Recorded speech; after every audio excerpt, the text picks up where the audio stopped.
Okay, so good evening, everyone. And I'd like to welcome you all this evening. It's great to see you all again. And so I'll just start with a prayer, I guess. Most beloved Heavenly Father, a Heavenly Parent, that you created this world for us to enjoy and to experience your heart and your love in. But Father, we've seen so much suffering throughout human history. And what we want to do is to try to trace your providence, to see the way that you're working, and to understand and appreciate and respect the incredible people who responded to your calling, who even at the risk of their life followed their original mind and conscience. And Father, so we can reach out to these people and pray for their support in the spiritual world as your providence goes forward now, that finally your sovereignty can be established in the world. We thank you for our true parents who came as a fruit of so much history, Father. And we really want to understand the way that you are working. So I ask you to guide this evening and everyone who comes, that we can have an enjoyable time together, and we can really feel your presence, and we can all learn something from this stories. I ask this in my name. Amen. Oh, good evening, Natasha. Dobry wiecie.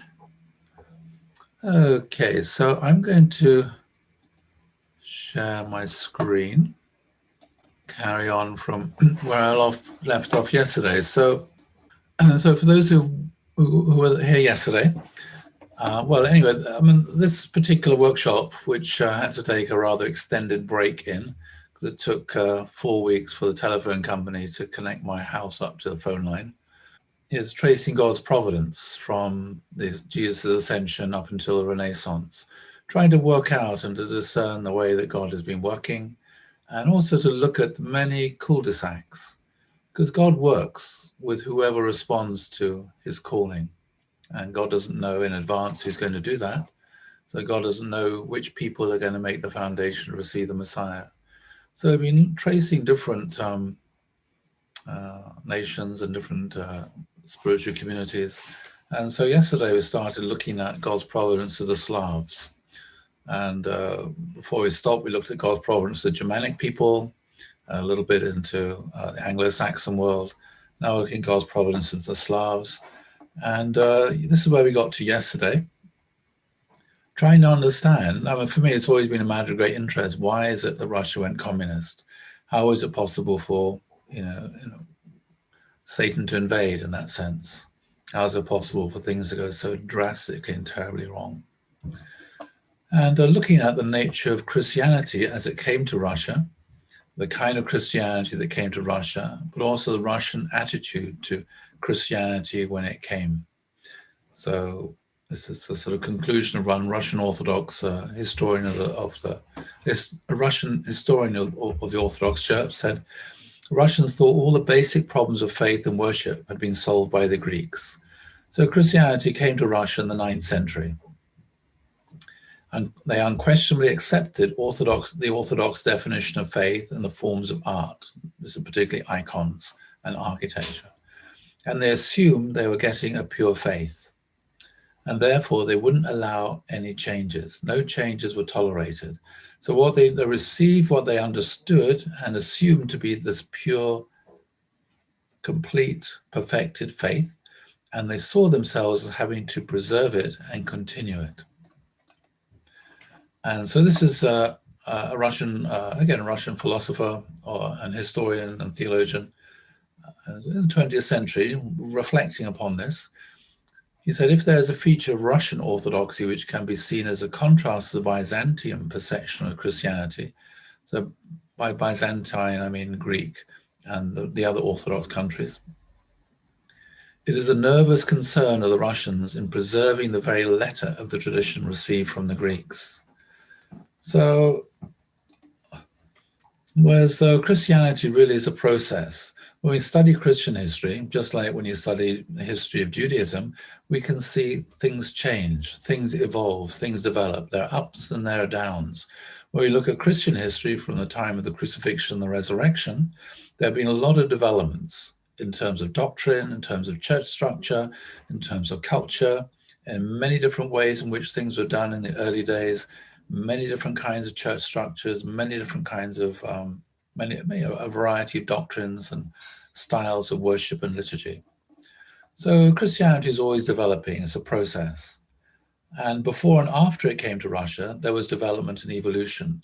So after Christianity came to Russia in the 9th century, within the Orthodox world and also in Western Europe, it continued to develop and continue to evolve. It wasn't frozen. It didn't stagnate in that sense. Sometimes it did, but that was always a disaster. In Russia, they tried to stop this development or evolution because they didn't want to develop. Because if you're developing and evolving, it means you're changing, which means you're having to accept that there was something wrong with the way things were before. There was some error. Otherwise, if there's no error, why would you want to change or evolve or to develop? So this is the issue here. So Russia tried to stop this evolution development by an eternal repetition of ritual. So if you go to Russian Orthodox Church, the great pride is that the way they worship God, the ritual, the liturgy, has been unchanged in 1,000 years. We'll look at this claim later. Unchanged in 1,000 years. So in that sense, it's ahistorical. There's no history in that sense because there's no development and there's no change. So when change did come within Russia, it was a very radical break with the past. There wasn't a gradual evolution. It got to a point that when there was change, this change was very radical and a radical break with the past. And we'll look at that, some of these breaks later. So we looked there yesterday at the development of Kievan Rus. This is Kiev here. So Kievan Rus, this is a sort of general map of Kievan Rus in the 11th century. And it became the ancestor of these three nations that exist today, Russia, Belarus, and Ukraine. And at that time, Kievan Rus was very culturally advanced, technologically advanced compared to Western Europe. It was ruled over by the Rurik dynasty that we looked at yesterday.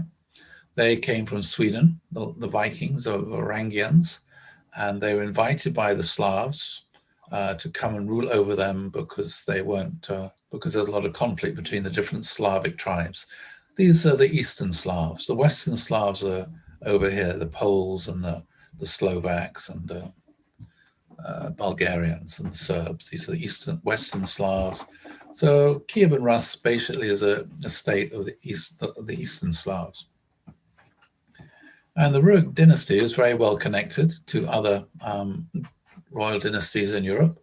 As I said, it was culturally very advanced, technologically pretty advanced as well.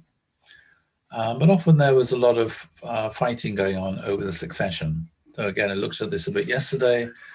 There was a lot of fratricide and members of families getting killed to just fight over who became the next Grand Duke of Kiev. So Kiev was a center, and these are some of the major cities. Where's Kiev here? Some of the major cities are these ones here, Novgorod, and yeah, Vladimir, and can't find all of them. Anyway, Ryazan. It was fairly democratically organized. They had each large town or city had a Veche, or a council, and they would often elect their own ruler or prince, and they would invite different princes to become the ruler. The wealth of Kievan Rus came from trade. So the Vikings then, they were in these longboats, and they would be dominating and controlling all the trade routes from up here in the Baltics, all the way down to the Black Sea, and of course, Constantinople and Byzantium. So this here is an area of incredible wealth. And so this here was also very wealthy, but they had different kind of wealth, a lot of furs and a lot of those kind of things. And so the Vikings then would be engaged in trade down these huge rivers. And the trade would also go on through there to Britain.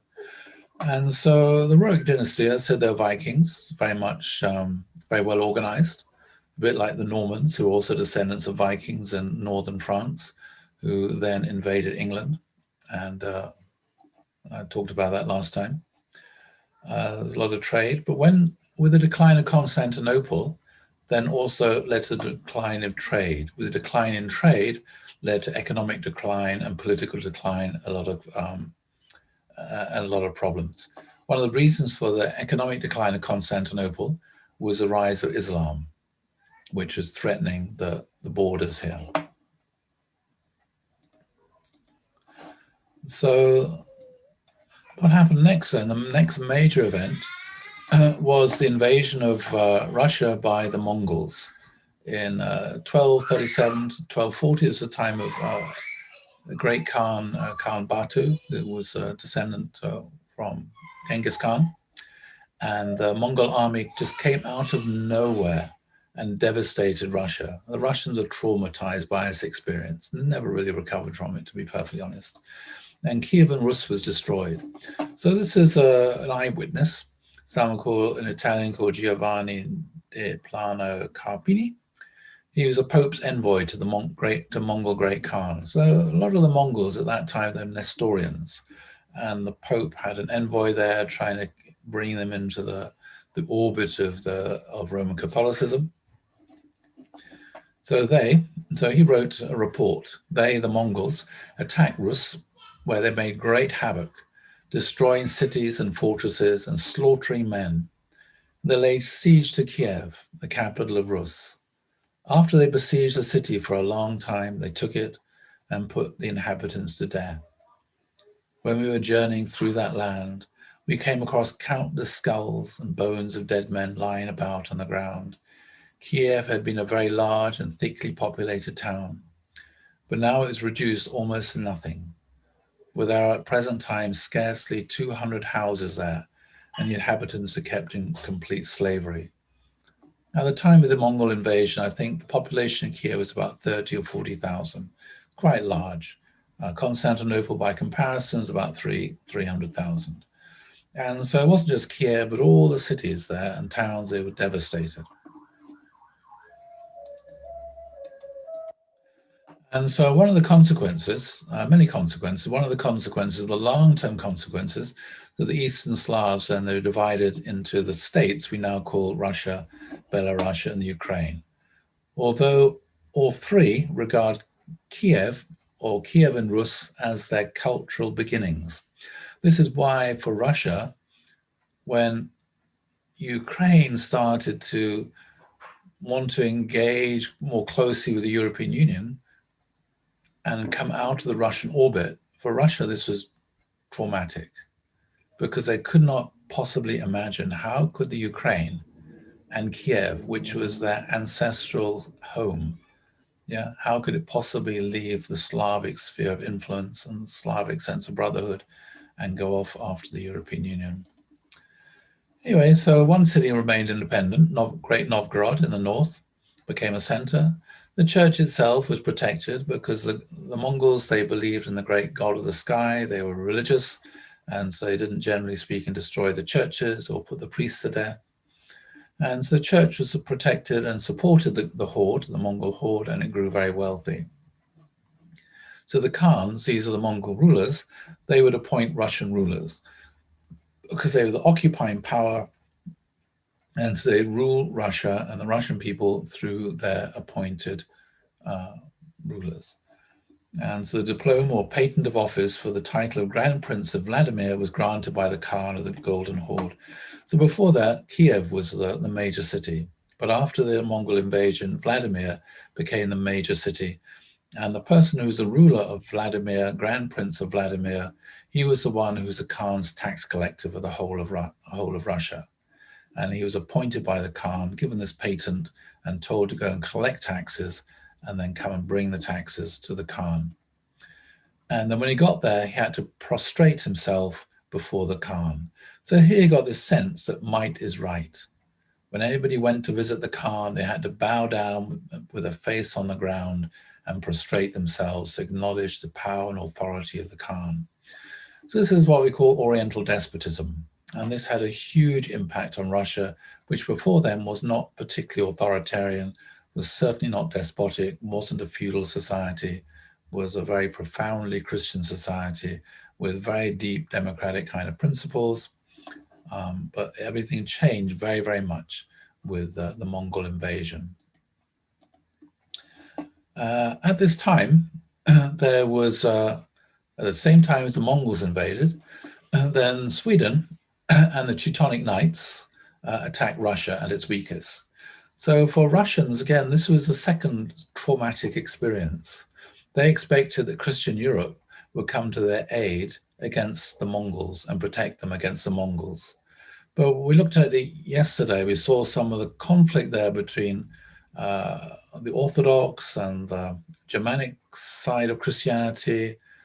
And then when the Russians are being attacked by the Mongols, and not long after that, Sweden, the Teutonic Knights, took the opportunity to attack Russia when it was at its weakest. And this is something Russians never forgot. Led to a huge amount of suspicion and bad feeling towards Western Europe, towards the West. Yeah, so this attack by fellow Christians made a deep impact on the Orthodox. Anyway, Prince of Novgorod, Alexander Nevsky, he rose to the challenge, and on this particular, and he raised an army and defeated the Swedes and the Teutonic Knights in 1242 at a battle on a frozen lake, as far as I remember. I can't remember the name now.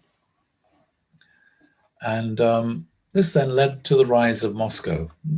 During the Mongol invasion, the Mongol occupation, I suppose you would say, this led to the rise of Moscow. So up until this time, there was the Grand Duchy of Kiev that fell. It was replaced by Vladimir, became the most important city after that time. The Grand Prince of Vladimir was a senior title of all the Russian prince could hold. But there's a lot of rivalry for the title between the Tver and Moscow branches of the House of Rurik. So as I explained yesterday, when the Grand Prince of Vladimir died, then he'd be replaced by somebody else, probably a prince from one of the other cities. And so there's a lot of rivalry for this. And so it was the Khan who would decide which of the princes would be appointed when the Grand Prince died. And so Yuri Danilovich of Moscow, he was the Prince of Moscow. He wasn't eligible for the title because, as I talked about yesterday, his own father had not been a Grand Prince. So because his own father hadn't been a Grand Prince, he wasn't eligible for the title, but he wanted to be he wanted that. And as far as I remember, getting a bit sketchy now, the Khan decided to appoint Yuri. Dmitry of Tver, who was eligible for the title, wasn't happy about this, and so had a battle with Yuri, and then he actually murdered Yuri when they're visiting the Khan. And then, but then Ivan Kalita, who was Yuri's son, he was appointed to the title of Grand Prince of Vladimir, who was appointed by the Khan. So he was from Moscow. And then, however, this is an illegitimate appointment. So none of the other members of the dynasty, the House of Rurik, recognized the Danilovichi as being legitimate rulers. So his authority stemmed entirely from the fact the Khan had appointed him. He wasn't eligible for this appointment in terms of the normal pattern of succession. And so he started, as I said, he was in Moscow, and he started to increase the power of Moscow from that point. So they were all the other members of the House of Rurik, they're outraged the way that Ivan had obtained the title of Grand Prince. So Ivan Kalita, his name was Moneybags, his nickname is Moneybags. He was very subservient to the Khan, and he went and bowed to him and he worshipped him, and he was able to raise lots of money and lots of tribute to bring to the Khan.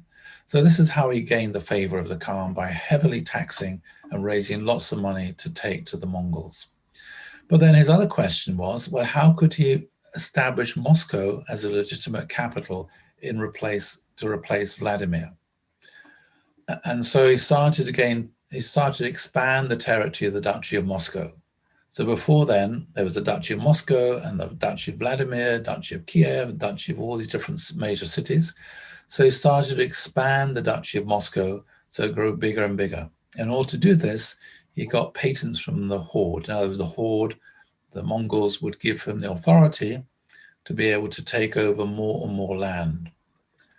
And then he started to marry into the legitimate branches of the dynasty.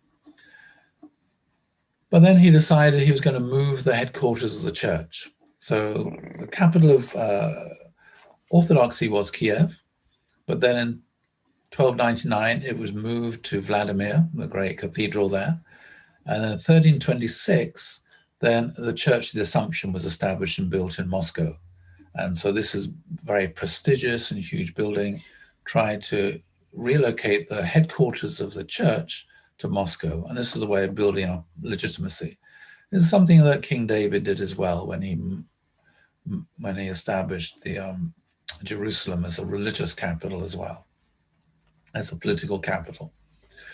And then Kalita, then he decided to establish a new form of succession. Instead of going through uncles and brothers, he decided now to limit it through sons. So it became a direct lineage of the succession of authority through the sons. And as I said, there were people who disagreed with this. So when people disagreed with this and refused to accept his authority and the legitimacy of his position, then they got killed, and there's a huge amount of oppression. And this is always the case. When there's an illegitimate form of government, then the people who have the power, they want ordinary people to accept that they're the legitimate rulers. If people don't accept them as having legitimate authority, they get very angry and very upset, and then they start to persecute them. It's going on in China now with the Communist Party, went on in the Soviet Union with the Communist Party. People refused to accept that they were the legitimate rulers because they got power through force, attained power through a coup d'etat. Okay, so that was what was going on there. During this time, the Mongol occupation, then there was the greatest saint of Russian history, someone called Saint Sergius of Radozhnezh. I never pronounce these things correctly. He was a young man, 20 years old. He decided to go into the forest. So lots of very devout Russians, they would go into the forest, the huge forest of silver birch, and they would go there to meditate and to contemplate, to escape from the political oppression which existed in the towns and the cities. And then he would just be there for years. He was just praying, living a very, very simple life, and farming, growing vegetables and things. Anyway, eventually, after a while, he was discovered, and a lot of people were attracted to him by his character, his personality, and a community developed around him. And he started this kind of community, and he was just an ordinary person. And there are lots of little legends and stories told about him. He would always be working just like everybody else who's working in the community. And he had an incredible reputation as being a person of extraordinary wisdom and spirituality. And so people would come to him for advice and guidance and counseling. And sometimes political leaders would come to him for advice and counseling and guidance. And one day, I can't remember the name now, but some political leader came along and he wanted to go and he said to one of the people he saw working on the land, and, agriculture, "Where is Sergius? Where's the saint Sergius?" And they said, "Oh, it's that person over there who was doing the weeding." And they said, "That can't possibly be him. How can the person who's the head of the community be just weeding the garden like everybody else?" And that was just the kind of person that he was. Anyway, so he founded a church there, Church of the Holy Trinity, and this became the seedbed of Russian monasticism. And over a period of time, next 150 years, 180 Russian monasteries were built. And this became the center for the revival of Russia. Up until then, completely oppressed by the Tatars, the Mongols. But this then was the beginning of a sort of spiritual revival, and a spiritual revival of orthodoxy, political, cultural, and spiritual revival of Russia.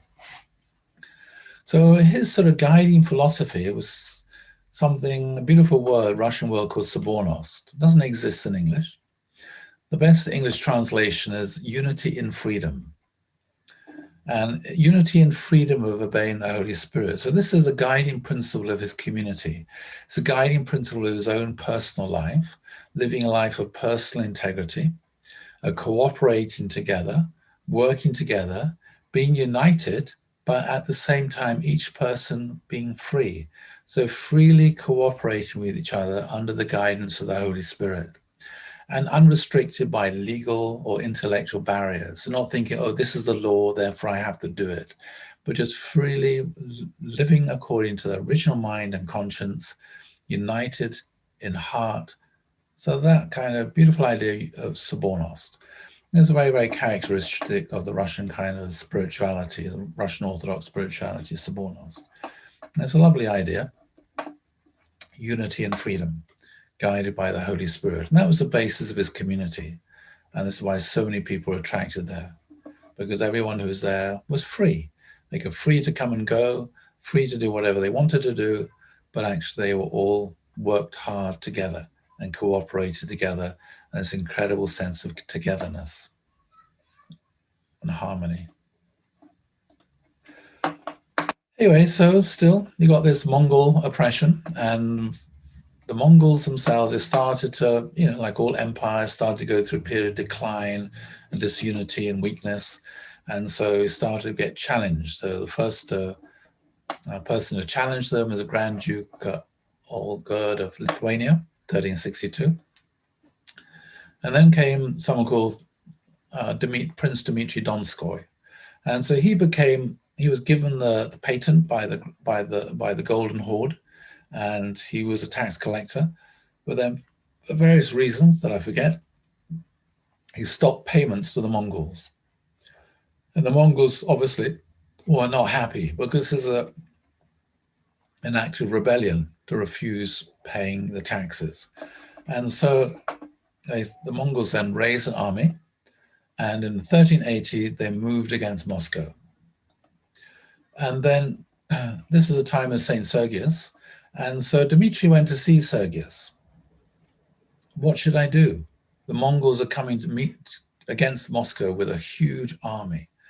And so Sergius of Radozhne, he blessed Dmitry Donskoy when he went to fight the Tartars at a place called Kulikovo Field, which is on the River Don, which is why he gets the name Donskoy. But only after he was certain Dmitry had pursued all peaceful means of resolving the conflict. So Sergius then wanted, can't you find a peaceful way to resolve the conflict? I can't remember what the conflict was about now. But obviously Dmitry tried lots of different ways, and it was impossible to do that. And so Sergius blessed Dmitry Donskoy and said, go ahead and you will be successful, you'll be victorious. And so in 1380 there, 8th of September, there's a battle of Kulikovo Field, or Kulikovo Pole. And this is the beginning of the end of Mongol rule. The Mongols were defeated, but they continued to rule, and Dmitry Donskoy came to another accommodation with the Mongols and carried on paying taxes. But there's the beginning of the end. So Dmitry then, he passed on the position of ruler to his own son without the Khan's permission. So before then, in order to pass on the title of being the prince, you had to get the Khan's permission or patent. But Dmitry didn't do that. He realized, they had a greater level of independence. So around about this time, this particular kind of idea developed. Again, this is all to do with the rise of Russian self-consciousness and Russian self-understanding. Excuse me, my mobile's turn off my mobile. And so this is a Russian way of seeing itself. As I said, it's very much connected to Russian self-understanding. So the Russian Orthodox, they said, looking at Russia compared to, and its place within Christianity, they said that the first Rome fell into heresy. So this is the accusation of the Eastern Orthodox Church, or judgment of the Eastern Orthodox Church, is that the Roman Catholic Church, or the Western Church, fell into heresy. Because the early church, they, under guidance of Constantine, they developed something called the Nicene Creed, which I looked at a couple of months ago now. And part of the Nicene Creed was that one of the sentences there, statements, was the Holy Spirit proceeds from the Father. Okay. I believe in God the Father, maker of heaven and earth, and Jesus Christ. And then it also says, I believe in the Holy Spirit proceeds from the Father. And it goes on to something else, I can't remember now. But anyway, in the Western Church, they added what's called the Filioque clause. So then in the Western version of the Nicene Creed, it says, I believe in the Holy Spirit that proceeds from the Father and the Son. So they added these two words, and the Son. So this addition developed in Spain, and it was added onto the Nicene Creed. And then gradually the Western Church thought that this was the original Nicene Creed. So the Orthodox Church said, no, you've changed the creed. In other words, you don't have the authority to do that by yourself. The Nicene Creed was established by the whole Christian church, represents the whole Christian church together. You don't have the authority to change it by yourself. Therefore, you fall into heresy. And so the Russian Orthodox position was that the Roman Catholic Church had fallen into heresy. Also, they couldn't accept the position of the Pope as being the head of all Christians. And then they said that the Second Rome, which is Constantinople, had also fallen. So at the Council of Florence in 1439, recognized the authority of the Pope. This is all connected to the Crusades and getting support from the Roman Catholic Church for that. And so, again, they said the Second Rome, Constantinople, also fallen. And then in 1448, the Russian Orthodox Church itself became autocephalous. In other words, it gained its own independence from Constantinople, and it had its own patriarchate. And then in 1453, a few years later, there was the fall of Constantinople to the Seljuk Turks. So from the Russian Orthodox point, they said the first Rome fell, the second Rome fell, and all that's left then is the third Rome. And Moscow then is the third Rome. And so in 1472, Ivan III, he was a Russian Tsar. He married Sophia Palaiologos. She was the niece of the last emperor of Constantinople, the Eastern Roman Empire. So here you have this sense that Moscow is a third Rome, inherited the legacy of Constantinople and inherited the legacy of the Roman Empire. That's just important politically in that sense, self-understanding. So at the same time, he adopted a two-headed Byzantine eagle. So again, asserting that Moscow is the heir to Constantinople and now the center of Christianity. Then the Mongol yoke itself was repudiated in 1480. As I said, Kulikovo Pole, 100 years after Kulikovo Pole, battle there. And then Ivan III, then, who was a Grand Duke of Moscow, he became basically an autocrat. And then Philotheus, who was a Russian Orthodox theologian at this time, well, a bit later really, he said the Church of Rome fell for its heresy. The gates of the Second Rome, Constantinople, were cut down by the Turks. The Church of the New Rome, Moscow, shines brighter than the sun in the whole universe.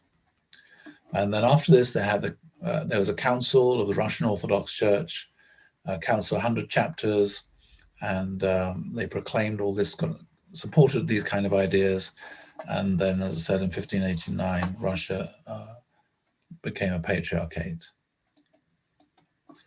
And so Russian self-understanding was that Russia had a special mission to preserve and proclaim true Christianity to the world.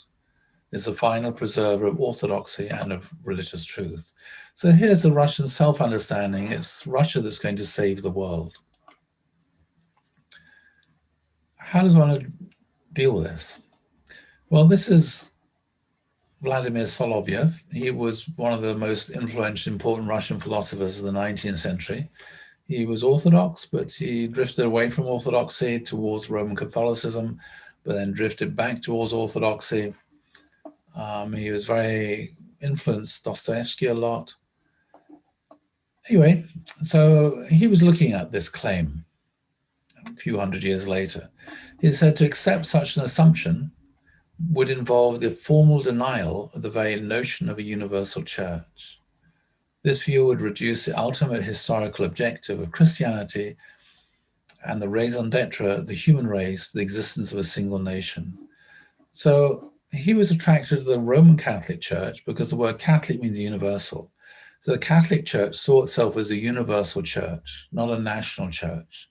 And he was very much attracted to this. So he said, that is true Christianity, because that's what it says in the creed. I believe in the one Catholic, that's part of the Nicene Creed, believing in the Catholic Church. And so he said that to accept this idea is to deny the Nicene Creed itself. It's to deny the idea of a universal church and to limit Christianity to one nation. And he said that is not right. So that's interesting. But it's interesting now, as I said, the Mongols were defeated, but it's interesting to look at how Russians have evaluated the influence of the Mongol occupation upon the Russian soul. As I said, it made an incredibly deep impact. And then Saint Sergius was trying to bring about a spiritual, cultural, and political renaissance and revival and reformation. And we'll look and see how that developed. And that is what led to the overthrow of the Mongols, that spiritual renaissance and reformation. This is Georgy Fedotov, again, in late 19th century, 20th century, founder of Russian theological culturology. A lot of reflection went on in the late 19th century, early 20th century by Russian philosophers to make sense of Russian history. So he said the Tatar or Mongol element had possessed the soul of Russia, not outwardly, but from within, penetrating its flesh and blood. This spiritual Mongol conquest coincided with the political defeat of the Horde. In the 15th century, thousands of baptized and unbaptized Tatars entered the service of the Prince of Moscow, merging with the ranks of men in service, the future nobility, infecting it with their Eastern concepts and way of life of the steppe. The 2 centuries of the Tatar yoke did not yet mark the end of Russian freedom, because we saw there was Sergius. Freedom only perished after the liberation from the Tatars. And this was particularly connected, I would say, to the rise of Moscow and the illegitimacy of the rule of Moscow, the Prince of Moscow. And because of that, he wanted to assert and dominate other people and suppress other people who wouldn't accept his legitimacy. So in that sense, inheriting the sort of Oriental despotism of basically might is right. So it talks about this Tatar element possessing the soul of Russia is might is right. You have to prostrate yourself in front of power. And so you can see here very much the need for reformation. And it's that need for a reformation which is what Sergei Radonezh initiated. And so there was, again, at the same time with the Reformation, was a lot of parallels to what was going on in Western Europe at this time. So I talked about Sobornos, this idea of unity and freedom, and this incredibly profound idea, which was really the basis of Russian spirituality. But it's very hard to maintain unity and freedom. It's very much easier to either emphasize one, unity, or emphasize freedom. And within the Russian church, they developed 2 particular strands, 2 particular parties, 2 particular groups of Russian Christians. So look at these 2. One was called the possessors, one the non-possessors. So the possessors, their leader was someone called Joseph Volokolamsk, and he was the abbot of a monastery at Volokolamsk. And his emphasis was upon unity. He drew upon, emphasized the unity aspect of Sobornost. And so he said that, again, looking at what I was talking about yesterday, he said that salvation comes from the beauty and the dignity of the liturgy. So we're not saved by believing the right thing. We're not saved by observing laws. We experience salvation through worshiping God, and we worship God in church. So that's why the Russian Orthodox liturgy is so beautiful and so dignified. And it's through worshiping God in the right way that one can attain unity with God and have a mystical experience with God. Yeah. So that's salvation then, through the liturgy, through worshiping God in the service. And that's why Orthodox services go on for many, many hours of singing and praying and worshipping and bowing, genuflecting to icons and lighting candles. So they're incredibly beautiful. And the other interesting thing is people coming and going throughout the service. You don't have to arrive on time and leave at the end of the service. People come and go. So a Russian Orthodox service, in that sense, like an embodiment of Sobornos. There's a unity of worshipping in the same way, but also the freedom, because often people are doing different things during the worship service itself and coming and going. And then in terms of his mission, he saw the social mission, the mission of the church was a social mission to be involved in supporting the poor and doing good deeds and doing good acts. But in order to be able to support the poor and be involved in these kind of activities, the church needed to have property and possessions. So that's why they were called the possessors, because they supported the idea that the church should have land and the monastery should have land and the church should be wealthy so it can use the wealth to be engaged in social welfare and social activities. So their vision was very much about bringing the kingdom in this world, a kingdom of justice and a good kind of world. And at the same time, they thought that Russian culture was superior. So again, this is going back to the Russia as a third Rome, thought Russian culture was superior to all the other cultures of Christianity. And at the same time, politically, they supported paternal autocracy, which is the Tsar having authority, no constitution. The Tsar, in that sense, is above the law. And they also supported coercion against heretics. So if there were heretics, they supported the use of state power to persecute and people who are heretical. And along with this, then, there came a suspicion of learning. The problem is if you're educated, you tend to think. If you think, you might start thinking critically. You might even come up with new ideas. If you come up with new ideas, you're automatically going to be a heretic because your ideas are no longer the correct ideas. You start questioning the way things are done. So they're very, very suspicious of learning. And so in that sense, incredibly conservative. Now, his rival or alternative way of looking at or understanding the mission of Christianity was Saint Nilai of Sorsky. He was an ascetic, very much like Sergius, and didn't have any wealth. He was a very mystical person, prayed a lot, very spiritual person, and he emphasized freedom. And he says salvation comes through love, through living a spiritual life, through humility, through the inner personal transformation and regeneration of one's soul. And so he said, very much like a hermit, he said the mission of the church is to pray and to provide counsel. And in order to pray for people and to provide counseling and spiritual guidance, you don't need to have possessions. You just need to live a spiritual life of prayer and fasting, and then people will come to you and you'll be able to guide them spiritually, and you don't need wealth and possessions to be able to do that. So he's very, very critical of the church having wealth and possessions. So his view was the church is in pilgrimage. It's like we're in exile, we're on a journey. The kingdom's not here, we're on a journey.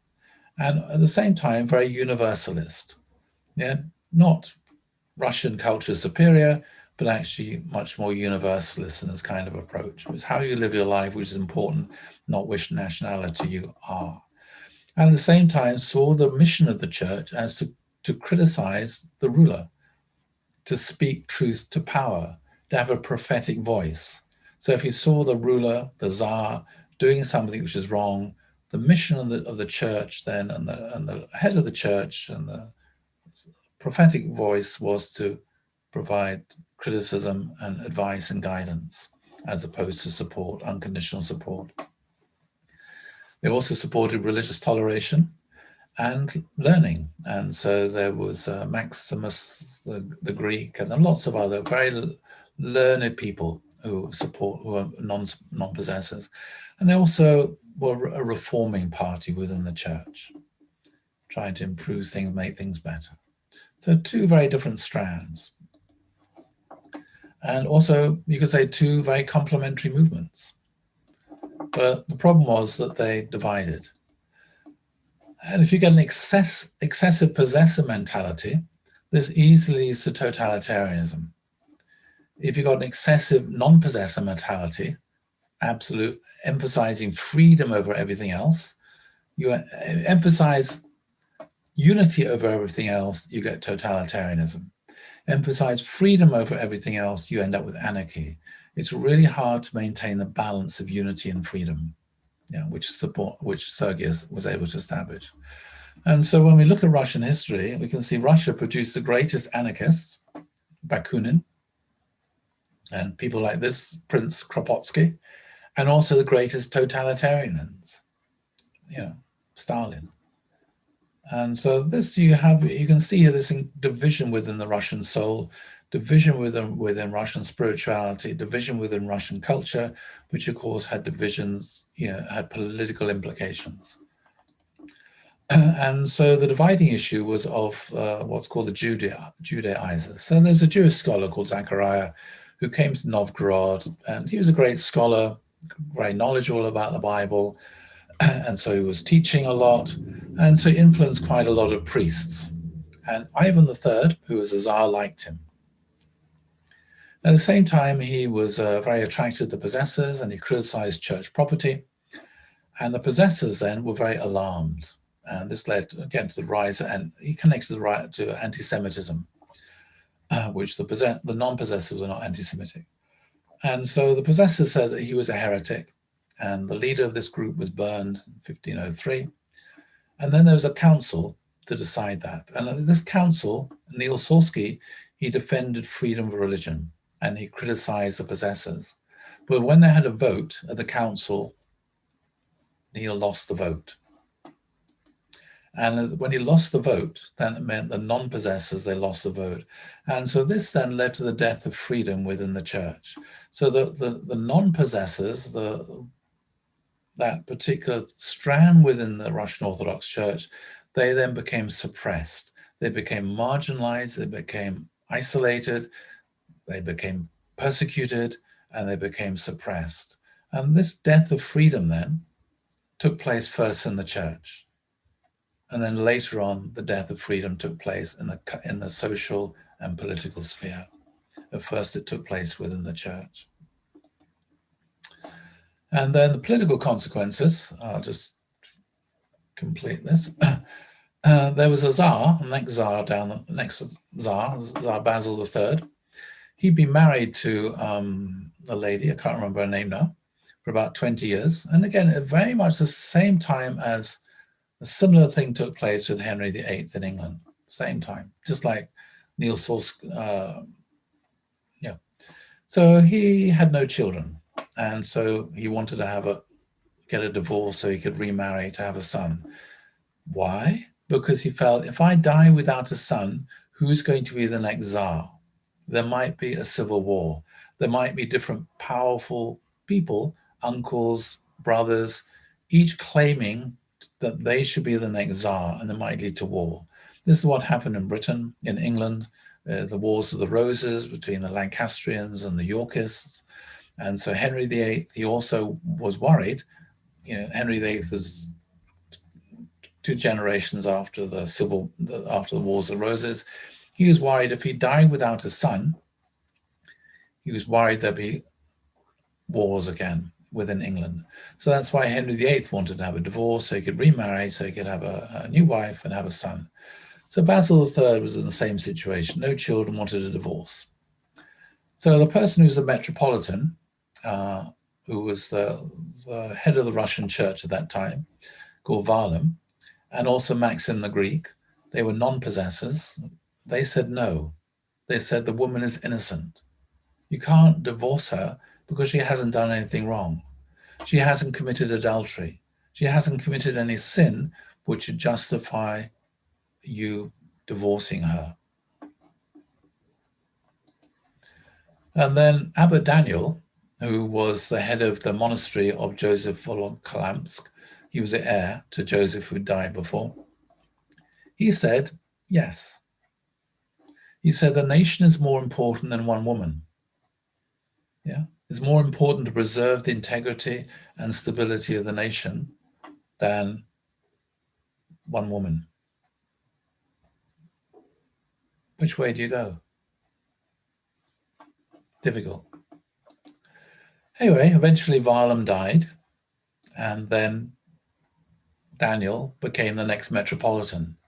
And Daniel then granted Basil a divorce, and he remarried Basil, and he married Elena Glinsky, and they had a son, and the son was Ivan the Terrible, Ivan the Dread. And the non-possessors, they criticized Basil for getting a divorce and remarrying. And then from this point, then they were suppressed, they were imprisoned, and they were scattered. And the possessor ideology then became the dominant ideology within the church, but also the dominant political ideology. So this led to a very one-sided development of Russian culture. The reform movement itself went underground, and the church as a result was seriously weakened, and it became ossified. It became ossified because no longer any possibility of reform, development, evolution. It was already like that anyway, but now it just became ossified. The church is very, very weak, and it ended up eventually just as a branch of government. And along with this came the introduction of serfdom, the loss of freedom, the imposition, which was imposed for military reasons. Up until then, Russia hadn't had the sort of feudalism which we experienced in Western Europe. It was much more free, but now became very feudalistic. The decline of national assemblies, the decline of the democracy came along as well. Provincial self-government was abandoned as the Tsar became much more autocratic and practiced arbitrary and oppressive central government, ignoring local traditions. And so this is I'm just going to read this and then we'll have a break. This is an evaluation. This is from someone called Nikolai Zernov, again, a Russian historian of early 20th century. He said Russian culture from that period bears the marks of the exclusive influence of the possessor's mentality. It became excessively ritualistic, stagnant intellectually, and too ready to sacrifice an individual for the sake of the community. The cost of strong communal sense was paid in the evasion of personal responsibility, in the failure to breed men of moral courage, and in the rarity of outstanding personalities. Any man who wanted to think for himself was in danger of departing from the traditional pattern, and therefore was suspected and discouraged by others. Everyone who dared to raise his voice in protest against accepted custom was ostracized. Cruelty and crime, if committed not by the individual, but by the collective body, were excused. The Tsars, the heads of the community, were treated Oriental fashion as persons responsible only to God for their conduct. Their actions were not judged by the standards of ordinary men, the ordinary man. The centuries of the Tartar yoke had left a deep trace in Russian mentality. They encouraged the growth of passive resignation before the supreme power, might is right, and readiness to submit unconditionally to the rule of the autocrat. It was not by chance that Russian legend crowned the Moscow Tsars with the insignia of the Babylonian. Russia was not only a Christian family, she was also an Oriental monarchy, which required from its people blind obedience to the sovereign. Russia was deplorably lacking in legal notions. Her people had little sense of their rights and obligations. Their adherence to the family ideal exposed them to the danger of domestic tyranny. So the Tsar saw himself as the father of the Russian people. Therefore, there should be no constitution. He shouldn't be constrained by law any more than the father in a family is constrained by law. Domestic tyranny and arbitrary oppression. Her people aspired to holiness, but were inclined to disregard more prosaic, but nevertheless all-important virtues of honesty, sobriety, and truthfulness. These shortcomings led to the clumsiness of the administration, the inferiority of the army organization, the pitiful neglect of the proper organization of industry, and a low standard of production. The main social defect was a reduction of a free peasantry to serfdom. So it's very, very harsh. And I can't say that. All I can say is this is the verdict, an evaluation of a Russian Orthodox historian looking back in the 1930s over and trying to trace and understand and make sense of Russian history, and how you can see there the cultural seeds for communism were already laid. You can see there this, this disunity between these two sides. The Cain and Abel issue there. It's like the Cain killed Abel. The possessors killed the non-possessors. Yeah, this is the real issue. And if they managed to maintain that Sobornos, unity and freedom, then everything would have turned out differently. But then, of course, before that, there were all kinds of other challenges, just inheriting the Byzantine tradition of Christianity, which is also problematic. But still, you could see God working there to try to reform things through Sergei Radozhnez's incredible spiritual reawakening, incredible, spirituality of Kiev and Rus, the incredible challenge of the Mongol occupation, just like I talked about before, the incredible challenge to the Anglo-Saxon liberal tradition coming from the Norman conquest and 1,000 years to try to recover Anglo-Saxon liberties and freedoms. Also, how to recover when you get oppressed and dominated in that way. And the attempt to do that. And it would have worked. I think the whole of Russian history would have developed differently if this issue, if they'd been able to maintain Sobornost. Yeah, but as I said, it's like the failure within the church then was replicated, the failure within the political, economic, and social spheres. Yeah, the loss of freedom within the church became the loss of freedom, the social, political, and economic spheres as well. It's a very, very deep cultural thing. And this then was creating this sort of culture which made it, I would say, possible for a kind of Soviet kind of culture to develop in the 20th century.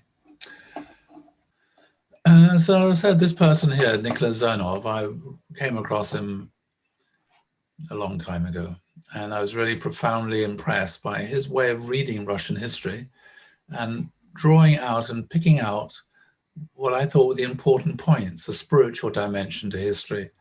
So often history is written just from a political point of view, but he recognized the spiritual side, the cultural side, and the importance of these kind of decisions and how the spiritual side affected and had political, social, and economic implications.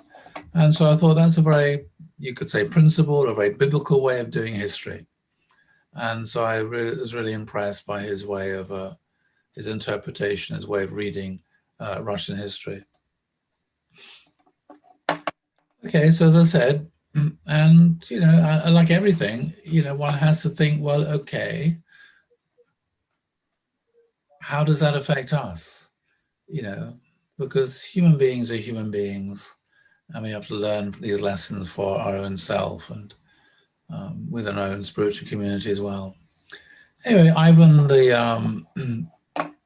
Basil then, as I said, the son was called Ivan the Fourth, or in English we say Ivan the Terrible, or better translation, Ivan the Dread.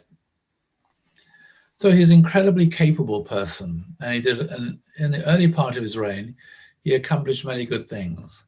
This is because he was under the influence of somebody called Sylvester, who was his chaplain and his spiritual guide. And together they did a lot of good things. He established or re-established local elected government called Zemsky Sobor. Sobor comes from, it's connected to the word Sobornos, the council. And then they had this council of 100 chapters in 1551.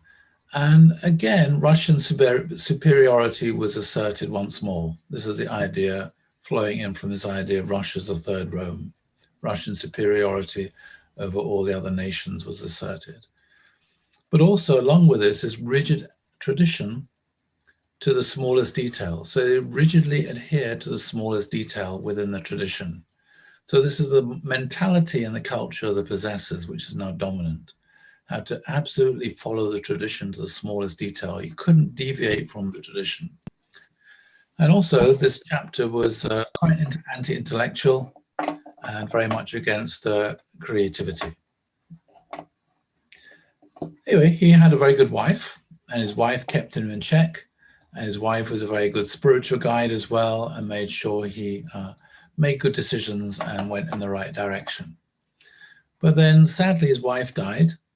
And then after his wife died, he started to get rather mentally disturbed, rather paranoid, and a lot of problems then came. And then he started to get very paranoid, and then he started to persecute people and started a group called the Oprichnina. It's like a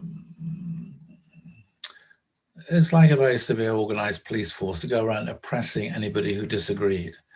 And so he saw opponents everywhere. He was terrified by the nobility, and so he uses terror to destroy the nobility. These were,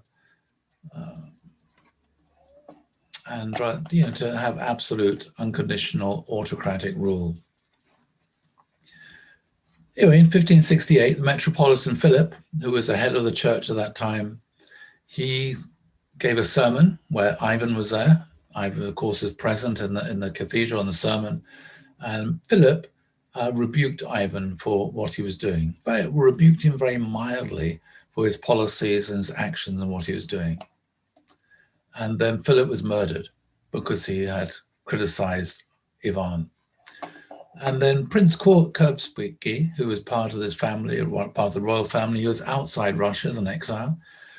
And so he said, "Where are the faces of the prophets who could accuse the kings of injustice? Where's Ambrose?" He was a church father who restrained Theodosius, who was the emperor at that time, in the Roman emperor. Where is John Chrysostom, who exposed the avaricious empress? Who defends the offended brother? So this is a reality now of possessor rule. It was just the church was expected to defend and support autocracy and unconditional obedience. And this was a comment: who's there to stand up for righteousness, to speak truth to power? And then you had a great schism. It was very, very complicated. So 1589, Moscow became a patriarchate. It became autocephalous earlier, self-governing, but it got the position of being a patriarchate with the same status as Constantinople and others later. And the Moscow Patriarchate then dominated all the local traditions. Just as I said, Constantinople dominated all the local traditions, Moscow also dominated all the local traditions as well, and established a single uniform tradition and way of worship throughout Russia. Anyway, there's always going to be the need for reform. So even when they have the possessor culture, in the middle of the 17th century, there were people who recognized we need to reform things, we need to improve things, we need to modernize things in some way. And so there was a reforming party or group within the church. Someone called Stefan Bonifatiev. He was a chaplain, Tsar Alexei, the chaplain, the advisor, the priest for him. There was a great, really important and charismatic priest called Avvakum and Dionysius. And there's this reforming party wanted to reform the script, reform the liturgy books, and correct them. At the same time, the patriarch was someone called Philaret. He was actually the father of the Tsar, and he had the title of Great Lord, so he dominated his son, who was the Tsar. And, well, yeah, he's the father, Tsar Michael Romanov. That's a new dynasty, the Romanovs. So at this time then, there were wars going on, of course, like there always were. And then Russia then, which is a great power at this time, wanted to intervene in the wars that are going on. The Ottomans were expanding into Greece and that kind of area, fall of Constantinople. And so the Greeks then were Orthodox. And so Russia then was kind of getting involved in that area and wanted to get more involved. But then when Russians and Greeks met to worship, they realized that they were worshiping differently, that their liturgies were different. And for Russians, this was a huge shock. And then the question, of course, was, well, who is worshiping God in the correct way? Who's worshiping God in the right way? Who has preserved the tradition faithfully? And so, of course, for Russians, for the Orthodox, right worship is the most important thing. To worship God in the right way is the criterion for orthodoxy. Yeah, and you have to worship God correctly. So you had this question then, who's worshiping God correctly, the Greeks or the Russians? And then you had a new patriarch came, Nikon. And these people here, these were scholars, and they were looking at this issue and trying to think, well, and so they decided what we need to do is we need to bring the Russian prayer book and the Russian book of liturgy into line with the Greek one. And this is what Nikon wanted to do. And so he decided, okay, I'm the patriarch, so I'm going to decide, like an autocrat, that we're going to change the Russian prayer book and liturgy to conform to the Greek. So that is the way we can establish unity within the Orthodox world. So this was a profoundly shocking. So if you want to do this sort of thing, you don't have the power to do this as an individual. Within Christianity, only a council has the authority to make such changes. Whereas Nikon, thinking of himself like an autocrat within the Orthodox Church, thought that he himself, because he's a patriarch, had the authority to intervene and to change these things by himself, make the Russian practice conform to the Greek practice. So for the Russian Orthodox Church, this is profoundly shocking, not just because he exerted arbitrary and absolute authority to do this by himself, but the greatest shock was, if you're making the Russian Orthodox liturgy conform to the Greek liturgy and the prayer book conform to the Greek prayer book, it means you're admitting that the Russian liturgy and the Russian prayer book and the Russian way of worshiping God is wrong. It means that all the ancestors for not for 1,000 years, but for how many years? For 800 years have been worshiping, or 700 years have been worshiping God incorrectly. All the saints have been worshiping God incorrectly. And of course, most important thing within Orthodoxy, Russian Orthodoxy especially, is salvation comes through worshiping God in the right way. So this is profoundly shocking for the church. And it raised an even deeper question. Is Russia the third Rome or not? The doctrine was that the first Rome had fallen to heresy, the second Rome, Constantinople, had fallen, and Moscow as a third Rome would never fall. If you're having to admit then that the Greeks are right and the Russians are wrong, this brings into dispute the whole doctrine of Moscow as a third Rome. It brings into dispute and undermines the whole Russian self-understanding. And this is profoundly shocking to the whole of Russian society. And so as a result of this, many priests rejected Nikon. They rejected the reforms that he wanted to make. And then Nikon had them arrested and exiled. And at this time, the Tsar was out of town.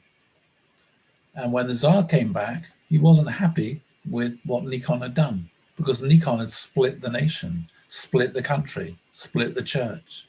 So the Tsar was very unhappy about this. So he expressed to Nikon how unhappy he was, and then Nikon decided to resign, and he vacated the throne. And then there was another council. This is the council in 1666 was held, 100 years after the council, 100 chapters. And then this council condemned and excommunicated all the traditionalists. So the Tsar then, he sided with the ones who wanted to make Russia conform to the Greek way. So all the traditionalists were condemned and excommunicated. And these then became the Old Believers. So Avvakum was one of the leaders of the Old Believers. And so actually the most spiritual, the most religious, the most some of the deepest people, a huge proportion of the Russian Orthodox Church, they left the church. They were excommunicated from the church. At the same time, the council then deposed Nikon, but they upheld Nikon's reforms, and they refuted the Council of 100 Chapters.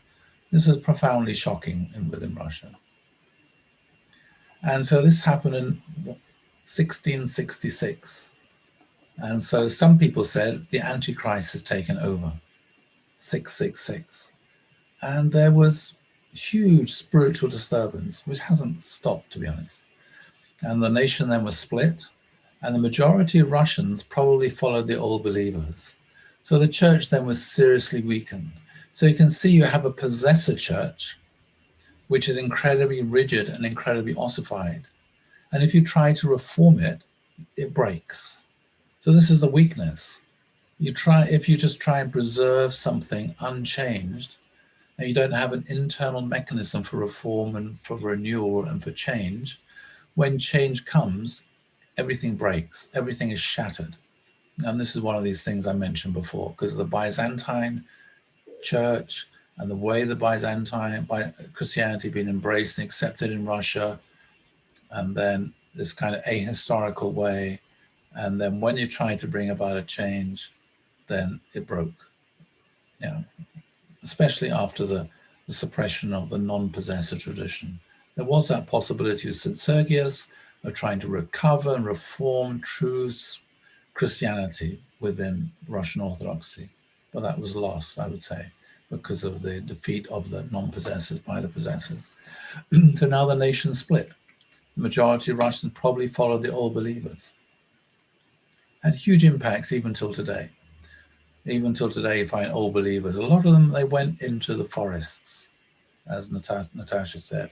Avarkum, a lot of these, the greatest spiritual, most spiritual people, they left the cities, they left the church, they excommunicated, and they went into the forests, and they settled in the forests in Siberia.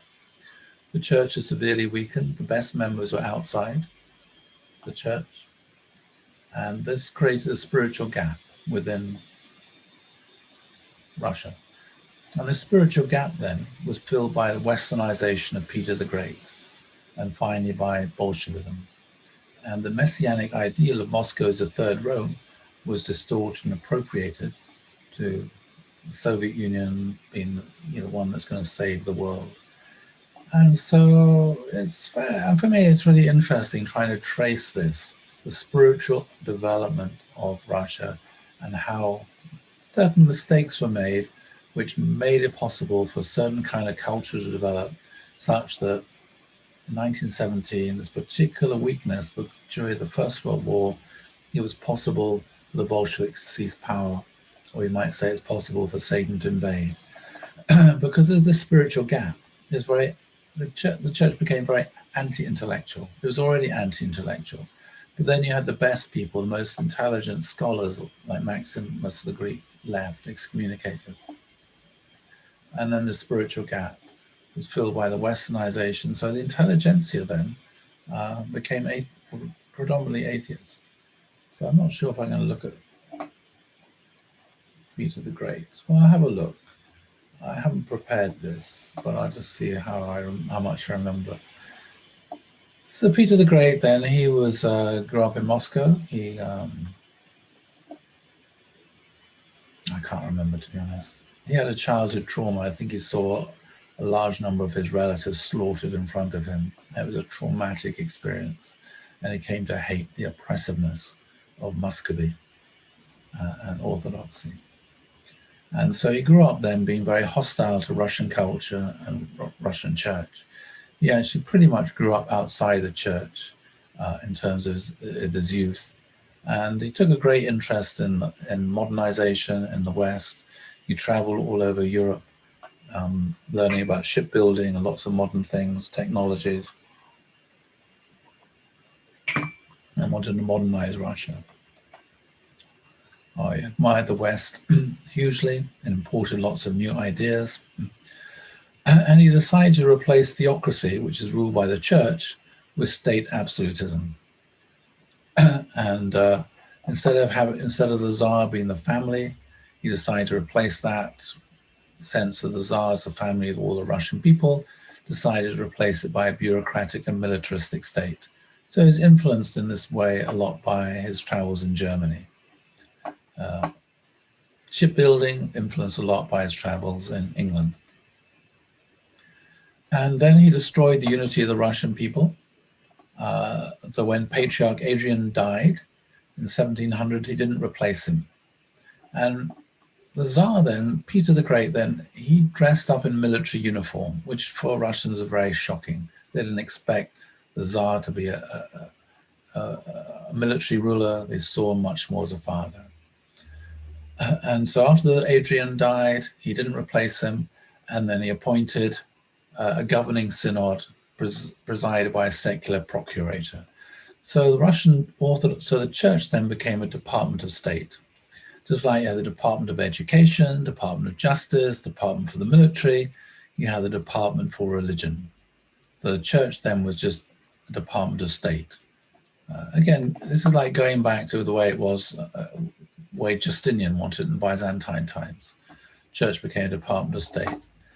And he used the church then for ideological uniformity, just like Vladimir wanted, just like Justinian wanted. And you can see all these trends from history just coming in, over and over again.